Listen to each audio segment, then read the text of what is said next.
Oke, assalamualaikum warahmatullahi wabarakatuh. Perkenalkan, nama saya Karlina Yanti sebagai guru fisika di SMA Negeri 7 Maros. Adapun eh, kontak yang bisa dihubungi atau email ada tertera di slide ini. Kita lanjutkan ke materi kita hari ini. Materi kita hari ini yaitu energi.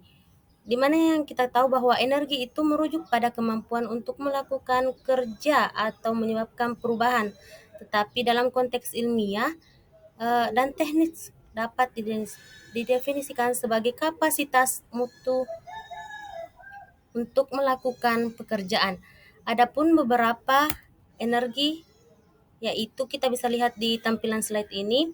Yang pertama itu mengenai energi kimia. Seperti yang kita tahu dalam kehidupan sehari-hari, energi kimia ini bisa kita gunakan pada saat penggunaan baterai. Misalkan baterai untuk senter manual atau untuk remote dan sebagainya. Di mana energi kimia ini terkait dengan energi yang tersimpan di dalam ikatan kimia antar atom dan molekul. Energi ini dilepaskan atau diserap selama reaksi kimia. Kemudian yang kedua ada energi listrik ya. Kita bisa lihat di sini ada gambar tower untuk kabel listrik. Di sini kita bisa lihat bahwa energi listrik itu terkait dengan pergerakan elektron melalui konduktor seperti kawat listrik. Oke, untuk yang ketiga ada energi panas. Energi panas ini terkait dengan gerakan partikel dalam suatu benda.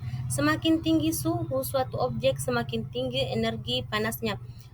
Dalam perubahan energi kita bisa melihat dalam kehidupan sehari-hari penggunaan panel surya. Panel surya digunakan untuk mengubah energi panas menjadi energi cahaya. Kemudian kita lanjut di macam-macam energi berikutnya. Yang keempat adalah energi nuklir. Energi nuklir terkait dengan energi yang dilepaskan selama reaksi nuklir. Contohnya seperti inti atom pada matahari, di mana matahari menghasilkan panas atau radiasi yang diserap kembali oleh tumbuhan atau tanaman untuk menghasilkan reaksi kimia sehingga fotosintesis bisa terjadi, di mana tumbuhan bisa menghasilkan makanannya sendiri. Kemudian energi berikutnya yang kelima yaitu energi cahaya. Energi cahaya ini paling sering kita jumpai dan kita butuhkan dalam kehidupan sehari-hari. Contohnya penggunaan lampu bohlam pada malam hari, di mana untuk energi cahaya adalah bentuk energi yang dipancarkan atau diserap oleh objek karena perubahan dalam medan elektromagnetik.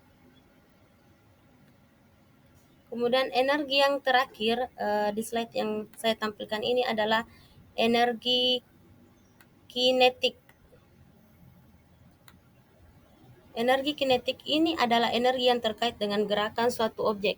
Semakin cepat objek bergerak, maka semakin tinggi energi yang dihasilkan. Contohnya dalam kehidupan sehari-hari itu ada kincir air. Untuk menghasilkan daya yang lebih besar, maka kincir air akan berputar. Kincir air akan berputar lebih cepat ketika debit air juga bertambah.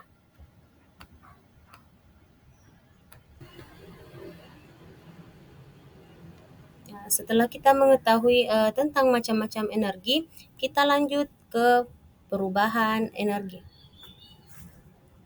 Perubahan energi dapat kita tahu bahwa energi itu dapat berubah bentuk dari bentuk yang satu ke bentuk yang lainnya. Kita melihat di transformasi energi atau perubahan energi. Di perubahan energi ini kita bisa lihat bahwa baterai ini kan baterai berasal dari energi kimia berubah menjadi energi cahaya. Energi cahaya yang dimaksud itu adalah senter.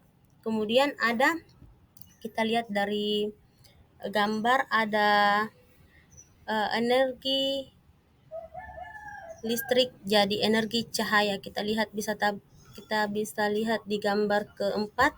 Di sini ada energi listrik jadi energi cahaya. Kemudian ada orang bersepeda dengan makanan. Ketika makanan ini kita konsumsikan, di dalam tubuh terdapat proses metabolisme yang menghasilkan energi kimia.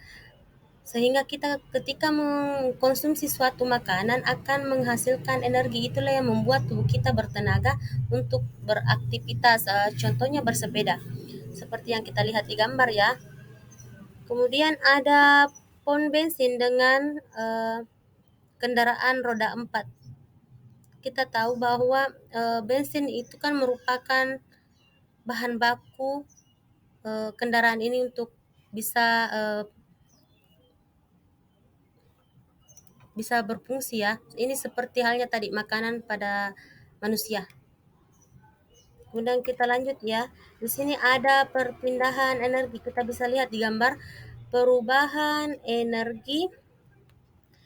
Energi yang kita tahu bahwa hukum kekekalan energi itu, energi tidak bisa diciptakan atau dimusnahkan, tapi berubah dari bentuk satu ke bentuk yang lain. Kita bisa lihat di sini energi panas menjadi energi